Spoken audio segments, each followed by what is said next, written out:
నువ్వు తిన్నావా? లేదు. రాత్రి 9 మీ ఇంట్లో ఫుడ్ పెట్టట్లేదా? నా పిల్లల్ని సరిగ్గా చూసుకోమని చెప్పు. పోనీ నేను చెప్పనా? నేను చెప్తాలే.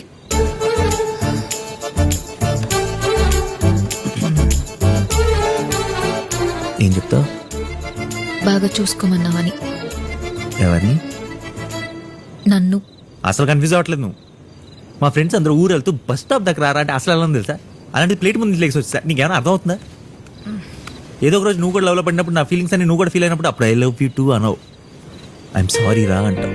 ఎలా రా ఇన్నేళ్ళు ఈ ఫీలింగ్స్ అని ఒక్కడే మోసావంటావు. ఈ లవ్ లవ్ ఇవ్వద్దు, మనం ఫ్రెండ్స్ లా ఉందాం. ఫ్రెండ్స్. నీ లవ్ గురించి మాట్లాడుతుంటే నువ్వు ఫ్రెండ్షిప్ గురించి మాట్లాడతావు ఏంటి? లవ్కి ఫ్రెండ్షిప్కి మొగుడు పిల్లలకి అనా చెల్లుకున్నంత తేడా ఉంది తెలుసా నీకు? అంతగా నీకు ఫ్రెండ్షిప్ చేయాలని ముచ్చటగా ఉంటే మన ఇద్దరికి పెళ్ళైన తర్వాత ఒక 60 ఏళ్ళు వచ్చిన తర్వాత అప్పుడు ఏం చేయాలో తెలియకపోతే అప్పుడు చేసుకుందాం ఫ్రెండ్షిప్. అప్పుడు దాకా లవ్వే. కీర్తి పైన ఏం చేస్తున్నావు? నాకు అర్థమైంది. నిన్ను కాదు, మీ బాబుని డిస్టర్బ్ చేయాలి. ఎందుకు? అర్థమవుతుంది, కంగారు ఎందుకు? ఈ బాబుగాడు రేపటి నుంచి మీ బాబు లైఫ్లోకి ఎంటర్ అవబోతున్నాడు. బాయ్.